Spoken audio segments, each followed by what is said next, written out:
안녕하세요. 웰다잉 강사 박상현입니다. 오늘은 여러분들과 함께 죽음의 인식으로 삶을, 후회 없는 삶을 설계하기라는 제목으로 이야기를 좀 해보도록 하겠습니다. 보통 설계하다, 설계하기라는 말은 언제 많이들 사용을 하시나요? 보통 집을 설계하다, 꿈을 설계하다 또는 미래를 설계하다, 어떤 것에 밑그림을 그리다 라고 할 때 설계하다 라는 말을 사용을 합니다. 집을 짓는다고 한번 가정을 해보겠습니다. 내가 살고 싶은 집, 꿈에 그리던 집을 설계하기로 마음을 먹습니다. 그러면 내가 원하고 내가 좋아하는 것들이 그 그림 속에 들어가야 되겠죠. 함께 사는 사람의 이야기도 들어봐야 되고요. 실제로 내가 정말 어떤 곳에 살고 싶은지에 대해서 여러 가지 정보도 얻고 그리고 꿈도 꿉니다. 자, 그리고 나서 본격적으로 살고자 하는 집을 설계를 할 때 내가 꿈만 꾸다가 구체적으로 살기 시작하는 집을 설계할 때는 조금은 달라지죠. 나 혼자만이 사는 집인지 아니면 다른 가족이나 아니면 다른 친구와 함께 사는 집인지에 따라서 누군가의 의견이 조금씩 그 이야기 속에 첨가되기 시작하면 내가 처음에 그리던 살고 싶은 집에 대한 그 꿈의 설계하기가 조금은 내용이 달라질 수밖에 없습니다. 그래서 내가 가지고 있는 것을 기본으로 해서 그 집을 설계했을 때 마지막으로 구체적으로 그 집이 완성이 될 수가 있는 것이겠지요. 내가 가지고 있는 것은 이만큼인데 너무나 커다란 집을 설계하기 시작하면 그냥 행복한 꿈으로서 끝날 수밖에 없는 것입니다. 그래서 오늘은 죽음을 인식해서 나의 후회 없는 삶을 설계할 때 구체적이고 현실적으로 그리고 반드시 이루어질 수 있는 그러한 것을 설계할 수 있는 시간으로 한번 이야기해 보려고 합니다. 보통 이제 전화가 이런 전화를 아마 받으실 경우가 있으실 거예요. 아침 일찍은 이런 전화는 잘 오지 않습니다. 보통은 점심시간 이후로 이런 연락들을 좀 하시지요. 부모님이라든지 아니면 형제라든지 아니면 정말 가깝게 지내는 지인들에게서 전화가, 안부 전화가 옵니다. 오늘 어때? 별일 없어? 아니면 뭐 애들은 어때? 자, 엄마가 전화를 하셨어요. 어젯밤 꿈에 돌아가신 외할머니 또는 외할아버지께서 꿈에 나오셨는데 참 곱게 차려 입으셨는데 표정은 그렇지 않으시더라. 아무리 내가 좋은 음식을 차려드리고 좋은 것을 해드려도 굉장히 어두운 얼굴로 나를 지그시 쳐다만 보시다가 그렇게 돌아가시더라 라는 말씀들을 하시곤 합니다. 그러시면서 이런 말씀을 하시죠. 너 별일 없니? 아이들은 괜찮니? 학교에서는 뭐 어떻다니? 이렇게 안부를 꼭 물어보십니다. 그리고 마지막에 끊으실 때 조심해라 라고 말씀을 하시죠. 자, 이런 꿈은 반드시 우리에게 무엇인가 미래를 뭐 암시하는 경우가 없지는 않겠으나 거의 대부분은 우리가 가지고 있는 마음속의 불안, 앞으로 벌어질 계획되어 있는 큰 일이 생기기 전에 우리는 종종 이런 꿈을 꾸지요. 돌아가신 분, 이미 내 곁을 떠난 그리운 사람, 내 꿈에 나타나 나에게 무엇인가 조심해라고 이야기를 하는 것 같은. 자, 세탄이라는 말이 있습니다. 혹시 들어보셨는지 모르겠어요. 텔레비전 드라마를 보면 이제 주인공들이, 등장인물들이 뭔가 어렵고 힘든 일이 생기면 점을 보거나 뭐 사주를 보거나 타로를 보는 그런 장면들이 나오곤 합니다. 제가 홍대 앞에 갔다가 깜짝 놀랐던 게 사주 카페, 타로 카페가 정말 많이 있더라고요. 그래서 이런 나의 미래에 좀 불확실한 부분들을 많이들 알고 싶어하고 궁금해하는구나 라는 생각을 했습니다. 자, 우리가 텔레비전에서 이제 무당이 점을 치고 구슬하는 장면을 많이 접하게 되는데요. 무당들이 신의 목소리를 빌어서, 그들이 모시고 있는 신의 목소리를 빌어서 미래에 어떤 이야기를 해주거나 아니면 내방기에게 궁금한 점을 풀이해 줄 때, 자, 그때 아이의 목소리를 흉내내거나 아니면 노인의 목소리를 흉내내는 경우가 있지요. 아이의 목소리, 세된 어린아이의 목소리를 흉내낼 때 그 무당에게 빙의된 아이를 우리는 아이의 영혼을 세탄이라고 이야기를 합니다. 뭐 세탄이 말고도 명준이, 태준이라는 용어들이 있는데 저는 이 세탄이라는 낱말이 좀 정겨워서 좀 가지고 와봤습니다. 자, 그래서 제가 앞에서 이야기했던 부분 그리고 이 세탄이라는 말 다 어떤 의미를 가지고 있을까요? 자, 죽은 자가 하는 말의 절대성에 대해서 저는 이야기를 하고 싶은 겁니다. 자, 죽음이 우리에게 아니면 내가 의미 있게 생각하고 있는 어떤 대상이 죽었을 때 그들이 내 꿈에 나타나서 아니면 그들이 살아있는 자에, 살아있는 사람의 입을 빌어서 하는 말을 우리는 좀 맹목적으로 믿을 수밖에 없게 되는 것이죠. 이게 바로 죽음이 가지고 있는 변하지 않는 절대성이다라고 말씀을 드리고 싶습니다. 그럼 우리가 죽음을 인식한다라는 것은 이 절대성을 가지고 무엇인가를 결정한다라는 전제가 깔려 있는 거겠지요. 유언들을 참 많이 남깁니다. 한번 우리도 내가 만약에 죽을 때 어떤 유언을 남길까 한번 생각을 하시면서 한번 들어보셨으면 좋겠습니다. 아시는 분은 아마 모두 다 아실 거라고 생각을 해요. 흥선대원군이라는 분은 어떤 분이시죠? 네, 조선말 고종의 아버지였지요. 자, 아버지였는데 이분의 삶이 굉장히 파란만장했습니다. 왕이었던 고종보다도 더 왕의 권력을 가지고 싶어 했었던 부분도 있었지만 그 부분들이 마음대로 사실은 되지 않았었죠. 그래서 많은 힘든 일들을 겪고 죽음이 다가오기 얼마 전에 이런 유언을 남기고 돌아가셨다고 합니다. 자, 어떤 유언일까요? 할 말이 너무 많아. 이분의 삶을 드라마나 다큐멘터리를 통해서 접해보신 분들이라면 그래, 할 말이 참 많을 것 같아 라는 생각을 하시면서 고개를 끄덕끄덕 하시지 않을까 생각을 합니다. 이루지 못한 것들이 이루고 싶었는데, 자, 이루고 싶었는데 이루지 못했던 것들이 너무 많은 경우는 우리는 정말 많아요. 그런데 그게 한으로 남는다면 이런 유언을 남기면서 우리는 죽음을 맞이하겠죠. 자, 김유정이라는 작가 또한 있습니다. 일제시대의 젊은 나이에 아깝게 삶을 다한 작가고요.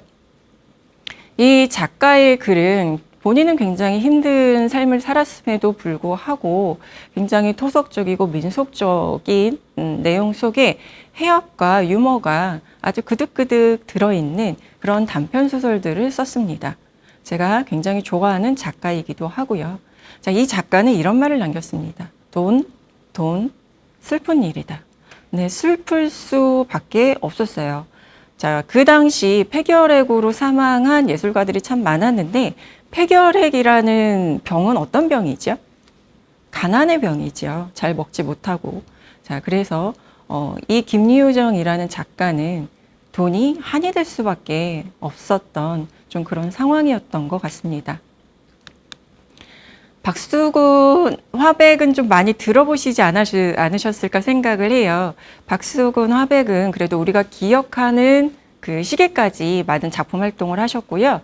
자, 이분의 작품 또한 우리의 토속적인 모습들을 굉장히 정감 있는 그 화폭 속에 정감 있는 질감으로 살려내는 그런 작품 활동들을 많이 하셨어요.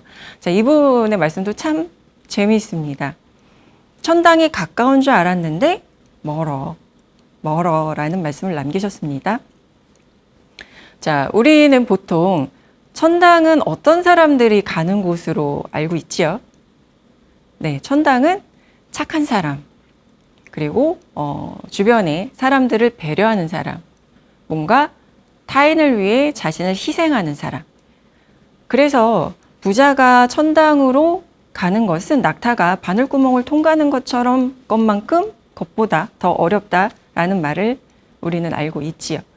자, 그래서 천당에 가려면 뭔가 무력적인 그런 세속적인 욕망이나 욕심들을 버려야 된다라는 전제가 깔려있지 않을까요? 이 박수근 화백은 아마 그런 의미로 이 유언을 남기지 않았을까 저는 생각을 좀 해봅니다. 제 혼자만의 생각인데요. 그래, 나는 욕심 없이 그냥 그림을 그리면서 행복하게 그렇게만 살다 갈 수도 있어 라고 생각을 했지만 점점 세상의 인정을 받으면서 물욕이 생기지 않았을까요? 그래서 물욕이 생기는 자꾸만 욕망이 커지는 자신을 보면서 아, 천당이 가까운 줄 알았고 나는 충분히 갈 수 있을 거라고 생각했는데 아, 멀어 못 갈 것 같아. 그렇게 유언을 남기지 않았을까 생각을 좀 해봤습니다. 자, 중광 스님께서는 이런 말씀을 하셨어요. 괜히 왔다가 간다. 괜히 왔다 갔어. 이게 아니고요. 어감을 굉장히 조심해야 될 것 같은데요. 그냥 스스럼 없이 왔다가 스스럼 없이 자연스럽게 간다라는 의미이지 않을까요? 아마 웰다잉에 대해서 조금이라도 관심을 갖고 계신 분들이라면 이 천상병 시인의 소풍이라는 시는 한 번쯤은 모두 들어보시지 않으셨을까 생각을 합니다. 천상병 시인의 그 소풍이라는 전체 시에서 일부분만을 제가 가지고 왔는데요. 나 하늘로 돌아가리라. 아름다운 세상 소풍 끝내는 날 가서 아름다웠더라고 말하리라. 자, 우리는 하늘 사람이에요. 천인인데 하늘에서 이렇게 땅밑 세상을 바라다 보니 너무 재밌겠는 거지요. 그래서 이렇게 주먹밥, 도시락을 싸가지고 소풍을 내려왔습니다. 소풍을 내려와서 신나게 놀고 잘 놀고 자, 이제 소풍이 끝났으니 다시 하늘로 돌아간다 라는 마음으로 우리는 죽음을 맞이한다 라는 이야기가 천상병 시인의 시에 이 소풍이라는 시에 잘 들어있고요. 이 생각이 정말 웰다잉의 가장 핵심적인 생각이 아닐까라는 생각을 해봅니다. 자, 그렇다면 지금 이 방송을 같이 하고 계시는 분들이 만약에 유언을 남기신다라고 한다면 나는 마지막 나의 말을 무엇으로 남길 것인가 한번 생각을 해보시면 좋을 것 같아요. 자, 유언을 한번 우리 남겨볼까요? 라고 제가 이제 강의를 현장에 나가서 말씀을 드리면 모두들 이제 먼 허공을 쳐다보시면서 각자만의 생각 속으로 빠져들죠. 그런데 쉽게 유언을 남기려고 하시는 분은 그렇게 많지 않습니다. 굉장히 어렵지요. 나의 삶이 눈앞에 한 편의 영화처럼 파노라마처럼 쭉 지나가지요. 그 지나가는 그림 속에 한 장면을 잡아서 그 부분을 가지고 유언을 남기려고 하시는 분들이 대체로 일반적입니다. 그런데 어떤 말을 남길까? 사실은 쉽지 않습니다. 그래서 유언을 남기고자 하는 그 시점, 자, 그때 내 인생을 한번 내 삶을 돌아보면서 내가 어떻게 살아왔고, 그리고 그것을 중간 지점으로 해서 앞으로는 어떤 부분을 어떻게 살아갈지 한번 중간 점검하는 그 시간이 반드시 필요하다라고 저는 생각을 합니다. 자, 우리는 죽음과 항상 같은 길을 가고 있지요. 죽음이 나를 끌고 가지는 않습니다. 내가 죽음을 끌고 가지도 않고요. 죽음과 항상 나는 동행자예요. 파트너라고요. 자, 그랬을 때 이 죽음이 내 바로 옆에 있다라는 것이 나에게 두려움을 줄지 안도감을 줄지는 사람마다 다 달라요. 근데 보통은 두려움과 안도감을 우리는 동시에 다 가지고 있습니다. 어떤 일에 대한 결정을 하려고 할 때 죽음이 내 옆에 있어 라는 생각을 하게 되면 좀 더 확실한 선택과 결정을 우리는 하게 되는 경우가 많지요. 그래서 죽음이 나의 옆에서 나와 함께 가고 있다. 두려움과 안도감을 나는 동시에 가지고 가고 있다. 이것은 진정한 나를 찾는 힘의 가장 기반이 된다라는 것입니다. 죽음이 어떻게 나를 찾는 힘의 첫 번째가 될 수 있지?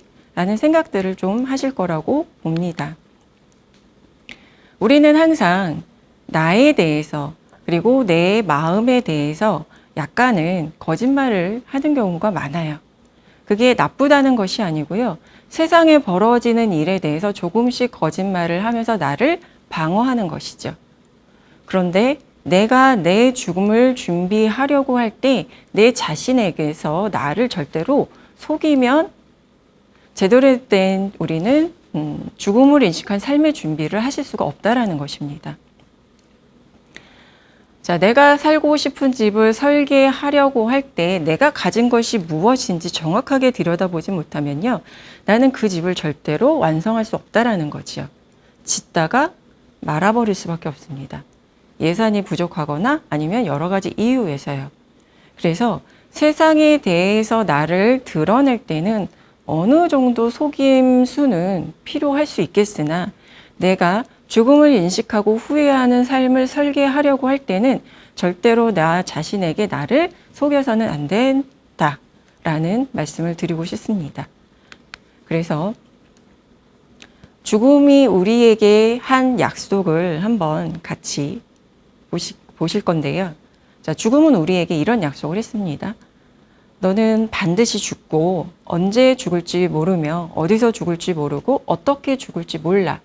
아무도 너를 대신해서 죽을 수 없고 죽을 때 너는 아무것도 가질 수 없기 때문에 이런 모든 면에서 죽음은 모두에게 다 평등해. 자, 이 말은요. 죽음은 어느 순간 언제 어떻게 우리에게 쿵 하고 다가올지 모른다라는 거예요. 자, 언제 어떻게 다가올지 모르는 죽음에 대해서 도대체 어떻게 준비를 하냐라는 것이죠. 어떻게 준비를 해야 될까요? 그냥 일상생활에서 숨 쉬듯이 준비를 해야 된다는 것입니다. 일상생활에서 숨 쉬듯이 죽음에 대해서 자연스럽게 준비를 하려면 내가 실제로 어떻게 살아가고 싶은지에 대해서 내 자신에게 내가 거짓말하면 안 된다라는 것입니다. 이 마음 준비가 됐을 때 내가 내 자신에게 나를 속이지 않는다라는 마음 준비가 됐을 때 우리는 비로소 웰다잉, 죽음 준비를 잘 할 수 있게 되는 것입니다. 자, 웰다잉에 대해서는 아마 웰다잉이 뭔지 단정적으로 이야기했을 때 잘 살고 잘 준비해서 후회 없는 죽음을 맞이하는 것. 자, 그래서 잘 살고 잘 준비해서 후회 없는 죽음을 맞이하는 이 전 과정을 우리가 잘 하기 위해서 첫 번째 가장 큰 조건이 내가 나를 속이면 안 된다라는 것을 생각하시고 그리고 저와 함께 죽음을 인식해서 후회 없는 삶 설계하기의 과정을 내 걸로 만드는 시간을 가져보시면 좋을 것 같습니다. 자, 오롯이 나만을 위한 죽음 준비를 이제 시작을 해야 될 것 같은데요. 자, 그 전에 우리가 해야 될 게 있습니다. 우리가 살고 있는 지금 대한민국은 어떤 환경 속에 처해져 있나요? 굉장히 많은 다양한 일들이 벌어지고 있지요. 자, 그 중에서도 장수 시대라는 거고요. 물론 그 장수의 나라로 뭐 여러 나라가 주변에 여러 나라가 말해지고 있지만 정말 우리나라가 이렇게 기대 수명이 어마어마하게 높아질 거라고는 상상하기 쉽지 않았죠. 자, 기대 수명은 우리가 몇 살까지 살 것인가를 예상하는 것인데요. 매년 기대 수명의 수치는 높아지고 있습니다. 상승을 타고 있는 거고요. 자, 건강 수명이라는 것은 무엇일까요? 건강 수명은 건강하게 내 몸이 내 의지에 따라서 움직일 수 있고 그리고 움직일 때 많이 불편하지 않는 상태로 삶을 유지할 수 있는 것. 우리는 이걸 건강 수명이라고 이야기합니다. 자, 그럼 건강 수명은 몇 살일까요? 기대 수명은 몇 살이고요. 자, 이렇게 기대 수명과 건강 수명의 추이를 그래프로 나타냈습니다. 기대 수명은 상승선을 타고 있고요. 이 상승선은 지금 84살까지 올라가고 있습니다. 그런데 건강 수명은 그렇지 못해요. 건강 수명은 상승 곡선을 타고 있지 않습니다. 들쭉날쭉 합니다. 어떨 땐 높고 어떨 땐 낮고요. 기대 수명은 점점 높아지고 있고, 그리고 건강 수명은 올라갔다 내려갔다 하고 있고요.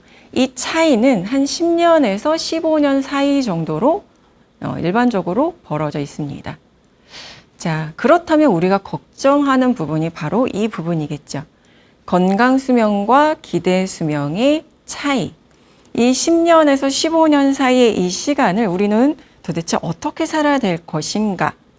이 부분에서 우리가 웰다잉에 대해 관심을 갖게 된 것이죠. 이 기대 수명과 건강 수명의 차이에서 벌어지는 그 시간들, 삶의 시간들, 그리고 죽음을 향해 가는 이 시간들을 우리가 존엄하게 인간의 품격이 떨어지지 않도록 어떻게 유지해야 될 것인가에 대한 고민으로 사실은 웰다잉이 시작이 됐다라고 생각을 하시면 됩니다. 예전에는 노화로 인한 죽음들이 있었어요. 환갑 61살에 큰 환갑잔치를 했었던 이유는 그만큼 사람들의 수명이 짧았기 때문인 거고요. 그래서 55세 이상에서 생겨나는 죽음을 자연사라고 이야기를 했죠. 그게 어떠한 상태로 죽음을 맞이한다라고 하더라도 노화로 인한 자연사라고 이야기를 했습니다. 그런데 지금은 어떤가요? 여든이 되든 아흔이 되든 백혈병이든 암이건 아니면 사고든 우리는 어떤 질병이나 사건, 사고에 의한 사망으로 이야기를 하지 대부분은 노화로 인한 자연사라고 이야기를 하지 않습니다. 그 사람 백혈병으로 죽었어. 간암으로 죽었어. 네, 이런 이야기들을 하게 된다라는 것이죠. 그래서 이제는 그냥 자연사는 쉽지 않은 세상이 되었습니다. 나를 위한 죽음 준비는 이 건강 수명과 기대 수명의 그 차이. 요즘 제가 텔레비전에서 보고 정말 크게 웃었는데요. 어르신들이 모여서 술 한잔을 하시면서 건배사를 99881234라고 하시더라고요. 무슨 얘기인지는 모두 다 아실 거라고 생각을 합니다. 99살까지 팔팔하게 살다가 하나, 둘, 셋 하고 죽는 것. 그게 바로 건강 수명과 기대 수명이 같아지는 것이죠. 꿈이죠. 네. 우리가 꾸는 꿈입니다. 자, 꿈을 이렇게, 꾸는 것. 설계하기는 아니죠. 아련하게 내가 그랬으면 좋겠다라는 이상인 것이죠. 자, 어떻게 준비를 해야 할까요? 저는 두 가지로 준비를 해야 된다라고 생각을 합니다. 건강 수명과 기대 수명의 차이를 조금은 줄이기 위해서 첫 번째는 나를 위한 죽음 준비, 몸 준비, 마음 준비, 그리고 주변의 준비. 몸 준비는 모두들 다 잘 알고 계실 거라고 생각을 해요. 내 건강을 어떻게 유지할 것인가. 요즘 텔레비전을 보면은요. 몸짱 어르신들이 진짜 많이 나오세요. 와, 여든이 넘으시고 정말 90 가까이 되셨는데도 온몸의 근육량이 어마어마하시더라고요. 자, 그런 분들이 운동을 하시는 걸 보면 젊은 사람들도 들지 못하는 그러한 중량의, 그러한 무게의 그 근력기를 들어 올리십니다. 자, 이분이 하루아침에 그렇게 되셨을까요? 오랜 시간 동안 차곡차곡 쌓아오신 몸 관리의 습관인 것이죠. 그렇다면 지금 이 시점에서 나는 몸 준비를 해야지, 나를 위한 죽음 준비를 해야 되겠어. 그런데 몸 준비를 해야지 라고 생각했을 때 그렇게 텔레비전에 나오는 몸짱 어르신들과 같은 준비를 우리가 과연 할 수 있을까요? 네, 없다라는 것이죠. 그래서 지금 우리가 할 수 있는 몸 준비는요, 일단 내 몸이 어떤 상태인지를 먼저 파악하는 것이 우선이다라고 말씀을 드리고 싶습니다. 앉아있을 때, 누워있을 때, 서있을 때 나는 어떤 자세를 하고 있는지 전신 거울을 통해서 한번 나 자신을 바라보시면 좋을 것 같고요. 유산소 운동으로 가장 많이 하시는 게 걷기이시잖아요. 자, 걷기 운동을 많이들 하십니다. 이렇게 둘, 셋 짝을 지어서 걷기 운동을 하시는 모습을 뒤에서 이렇게 바라보면 몸 운동을 하시는 게 아니고 마음 운동을 하러 나오셨구나 라는 생각을 전 좀 해봅니다. 자, 운동의 첫 번째 조건은요. 내 몸을 건강하기 위한 운동의 첫 번째 조건은 바른 자세로 하는 운동입니다. 그런데 짝꿍과 함께 유산소 걷기 운동을 4, 50분을 하러 나오신 분들은 일단 자세가 옆으로 틀어져 있죠. 같이 나온 분과 이야기를 하기 위해서. 자, 그렇게 이야기를 하시면서 걷는 자세는 당연히 흐트러질 수밖에 없습니다. 다리도 벌어지고 골반도 벌어지고 어깨도 기우뚱하게 기울어져 있죠. 아무리 40분, 50분, 1시간, 1시간 반을 운동하셔도 몸이 개운하시지는 않습니다. 마음은 후련하시겠지만. 그래서 운동을 나가실 때는 가능한 한 혼자 가시고요. 친구랑 함께 나가신다라고 할 때는 조금은 떨어진 간격을 두시고 친구에게 내가 걷고 있는 뒷모습을 동영상으로 좀 찍어달라 부탁을 하세요.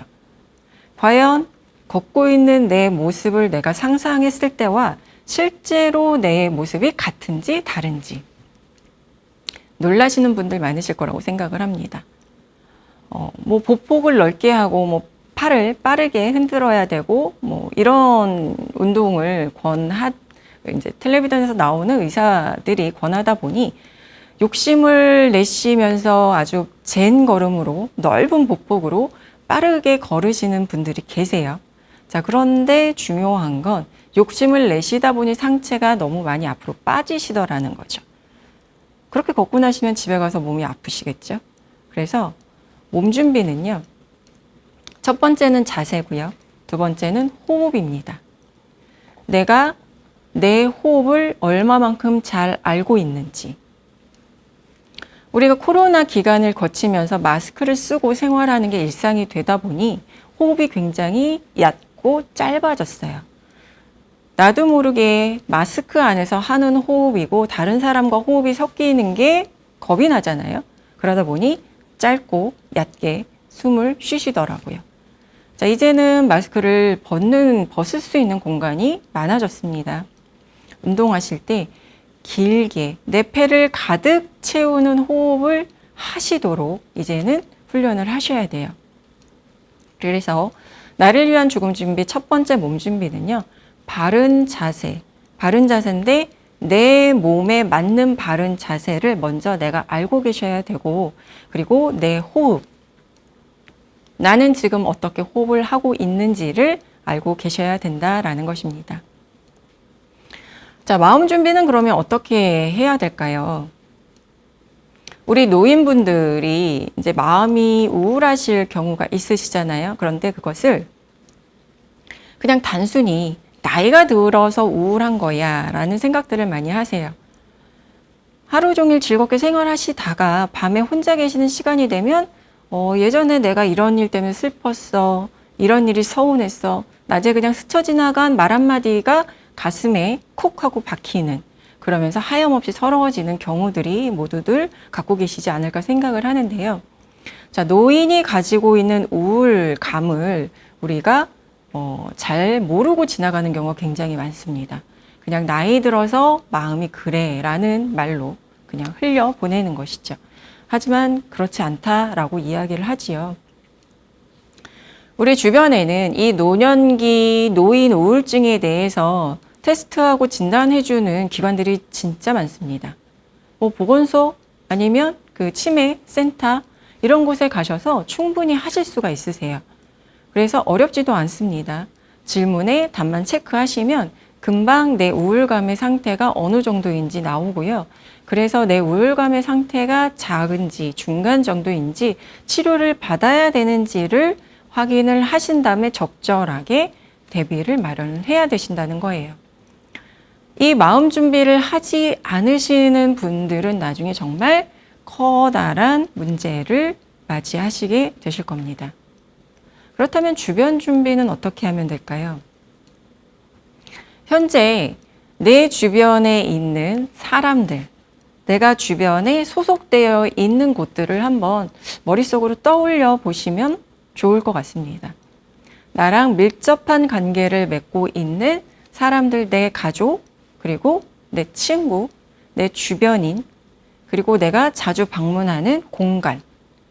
요즘은 노인분들 대상으로 하는 프로그램들도 굉장히 많기 때문에 그런 곳에 가시는 분도 계시지만 일절 참가하지 않으시는 분들도 계시거든요. 지금 내 주변의 상황이 어떠한 부분들이 있는지를 파악하고 계셔야 돼요. 그래야지 이 주변 준비가 내 마음 준비와 몸 준비와 연결이 되고요. 그리고 나를 위한 돌봄 준비로 연결이 되게 됩니다. 정말 중요하지요. 자, 기대 수명과 건강 수명의 차이가 10년에서 15년 사이 정도로 이렇게 벌어졌어요. 자, 이 기간을 정말 건강하게 살다가 내가 자연스러운 죽음을 맞이한다라는 자신감을 갖고 계시는 분들은 도대체 몇 분이나 계실까요? 돌봄의 시간이 반드시 필요하다라는 생각을 갖고 가셔야 된다는 거죠. 그랬을 때 우리가 돌봄 준비를 하지 않은 상태로 돌봄을 맞이하게 되면 굉장히 힘들어집니다. 몸도 힘들어지고요. 마음도 힘들어집니다. 자, 돌봄의 단계는 이제 크게 세 가지로 나누어진다라고 말씀을 드리고 싶고요. 첫 번째 돌봄의 단계는 내가 일상생활을 큰 무리 없이 진행을 하다가 살아가다가 어떠한 큰 병원에 가야 된다거나 아니면 어떤 일을 해야 되는데 나 혼자서는 할 수 없는 누군가의 보조적인 도움이 필요하다라는 경우를 우리는 첫 번째 단계라고 이야기를 합니다. 그렇다면 두 번째 단계는 무엇일까요?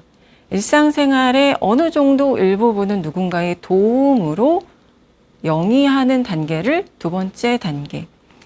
요즘 같은 경우는 이제 요양보호사분들이 오셔서 오전이든지 오후든지 한 3시간씩 돌봄을 해주시는 것.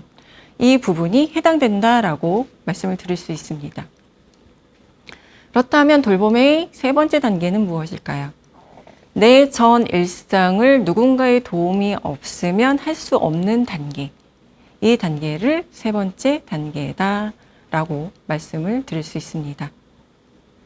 자, 이 첫 번째, 두 번째, 세 번째 단계의 돌봄을 받기 위한 내 몸 준비, 마음 준비, 주변의 준비가 필요하다라는 것이에요. 그런데 이게 갑자기 만들어지는 게 아니고요. 앞에서 했던 나를 위한 죽음 준비가 그 연장선상으로 온다라는 것이죠. 나를 위한 죽음 준비에서 몸 준비를 하셨잖아요. 유산소 운동도 하시고 근력 운동도 하시면서 일정한 내 몸무게 유지하시고 내 건강 상태를 유지를 하셨습니다. 자, 그런데 그 건강 상태와 몸무게라든지 내 쾌적한 그런 신체적인 상태를 유지하시지 못한 분들이시라고 한다면 돌봄을 위한 몸 준비의 상태에서 갑작스럽게 더 많은 것을 준비하실 수밖에 없어요. 내가 너무 과체중이다라고 생각을 하고 계신 분들이라면 앞에 나를 위한 준비 단계에서 몸 단계에서 그 체중을 줄이시려고 노력을 하셔야 돌봄의 단계에서 몸 준비가 좀 더 수월하세요. 예를 들어 볼까요? 돌봄을 받아야 되는 두 번째 단계, 세 번째 단계 되면 내 몸이 내 의지대로 움직일 수 없기 때문에 누군가의 보조적인 역할이 필요한데요. 내가 너무 과체중이거나 내가 정말 내 몸의 어떤 부분도 내 마음대로 움직이지 않은 상태가 되면 돌봄을 행하는 사람, 돌봄을 나에게 제공하는 사람이 굉장히 많이 힘들고 나도 힘이 들어요. 힘을 줄 수 없기 때문에. 그리고 너무 많은 체중을 가지고 있으면 아무래도 누워있는 시간 동안 욕창이라든지 이런 부분들이 발생할 수 있는 확률이 굉장히 높아지겠죠. 그래서 현재 내가 나의 건강을 위해서 하는 운동은 돌봄을 받을 때 훨씬 더 나를 편안하게 한다라고 생각을 하시면 됩니다. 자, 마음 준비는 어떻게 하면 될까요?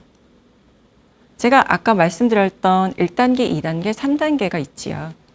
그리고 나를 위한 죽음 준비에서 제가 말씀을 드렸던 우울감의 체크.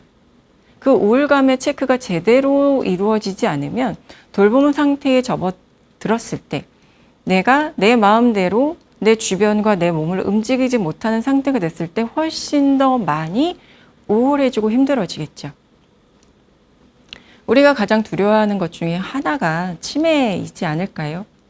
치매를 발병시키는 여러 가지 요인 중에 가장 큰 부분 중에 하나가 바로 우울증이라고 이야기를 합니다.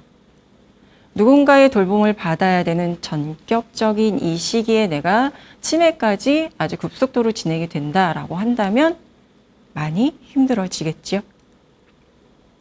그래서 자, 마음 준비는 첫 번째 1단계에서는 내가 우울감이 있으나 주변에 나를 돌봐주는 사람이 책을 읽어준다거나 음악을 틀어준다거나 좋은 말 한마디를 해줬을 때 해결이 되는 그 정도의 상태를 우리는 첫 번째 마음 준비라고 이야기를 합니다. 자, 두 번째 단계에서 마음 준비는 어떨까요? 내가 지금 누군가의 보조를 한 반나절을 받으면서 생활을 해야 되기 때문에 외출하기도 쉽지 않고요. 내가 보고 싶은 사람을 만나고 맛있는 것을 먹으러 밖에 나간다는 게 그렇게 쉽지 않습니다. 마음이, 기분이 금방 떨어질 수 있겠죠. 그럴 때 나 혼자서 할 수 있는 무엇인가 좋은 취미 생활을 가지고 있다라고 한다면 그러면 훨씬 더 큰 도움을 받으실 수 있을 겁니다. 음악을 하시던지 노래를 하시던지 아니면 그림을 그리시던지 여러 가지 예술적인 부분 중에서 한 가지 취미 생활을 반드시 갖고 계셔야 내가 돌봄의 단계에 들어가서 마음대로 내 의지대로 하지 못했을 때 정말 큰 도움을 받으실 수 있으십니다. 이렇게 예술적인 위안을 받으시면서 그렇게 되면 마음의 평화를 가지고 있기 때문에 어떨까요? 말도 행동도 아주 잘 나올 수가 있게 되는 거죠. 고운 말과 고운 행동을 갖게 되는 것입니다. 그러면 이게 왜 중요하냐면요. 마지막 3단계에 접어들었을 때 우리가 거의 모든 시간을 침대와 아니면 어떤 보조, 의자라든지 이런 것에 의지해서만 내 몸을 이동시킬 수 있게 되었을 때 전폭적인 누군가의 돌봄으로만 일상이 유지될 때 그때 우리가 요양병원이라든지 이런 시설에서 근무하시는 분들이 예쁜 할머니, 예쁜 할아버지라고 부르는 분들이 계세요. 이분들은 왜 예쁜 할머니, 예쁜 할아버지라고 불리게 될까요? 얼굴이 예뻐서요. 나이가 들면 다 쌍둥이가 된다라고 하잖아요. 성별도 없어지고 쌍둥이가 된다라고 이야기를 합니다. 자, 예쁜 할머니, 예쁜 할아버지가 되기 위한 방법은 예쁜 말과 예쁜 행동을 하게 되기 때문입니다. 예쁜 행동 별거 아니에요. 잘 웃는 것이죠. 그리고 고맙습니다. 고마워. 오늘 참 예뻐 라는 말이 나도 모르게 입에서 나오는 것이죠. 이게 바로 앞에서 나를 위한 죽음 준비에서 마음의 우울감이 어느 정도 해소되고요. 그리고 나를 위한 돌봄 준비에서 1단계 이상의 상태에서 나를 잘 다스렸을 때 마지막에 내가 의식이 어느 정도 떨어졌을 때 나도 모르게 자연스럽게 습관적으로 이런 것들이 나온다는 것입니다. 거칠고 욕만 하고 신경질만 내는 할머니, 할아버지를 예쁘다라고 말할 사람은 아무도 없지 않을까요? 네, 그래서 주변 정리도 이렇게 들어간다라는 것입니다. 내가 일상생활 속에서 긴밀하게 연락을 주고받는 사람들은 반드시 유지를 해 오셔야 된다라는 거예요. 그래야 세상과 내가 끊어지지 않았구나, 소통하고 있구나 라는 것을 잊지 않고 그리고 외롭게 생각하지 않으시게 된다라는 것이죠. 나를 위한 죽음 준비가 잘 되어야지 나를 위한 돌봄 준비가 되는 것이고요. 그 기간은 건강 수명과 기대 수명이 그 10년에서 15년 사이의 차이에서 좀 더 본격적으로 이루어지기는 하지만 사실은 그 이전서부터 조금씩 만들어지고 있다라고 생각을 하셔야 됩니다. 자, 우리가 가족한테만 의지하는, 내 노후를 가족한테만 의지하는 세상은 이제는 아니라는 걸 모든 분들이 다 알고 계시잖아요. 그렇게 생각하고 계시는 분도 없을 거라고 생각을 합니다. 그렇다면 새로운 만남을, 그리고 새로운 관계를 계속해서 만들어 나가셔야 되고요. 이 공동체, 새로운 공동체는 우리에게서 굉장히 큰 힘을 만들어내는 가장 기본이 된다라고 생각을 해 주시면 좋을 것 같습니다. 그래서 저는 마지막으로 이 말씀을 드리고 싶어요. 후회 없는 삶을 위한 죽음과의 동행은 나에게 정말 맞춤한 준비를 하실 수 있다라는 것이죠. 내가 무엇인가를 설계하고자 할 때, 그때 나에 대해서 나를 속이고 내가 무엇을 갖고 있는지를 보려고 하지 않는다면 나에게 맞춤한 준비는 우리 누구도 할 수 없다라는 것입니다. 그래서 죽음을 인식하는 후회 없는 삶 설계하기, 오늘의 이야기 이렇게 마무리를 하도록 하겠습니다. 감사합니다.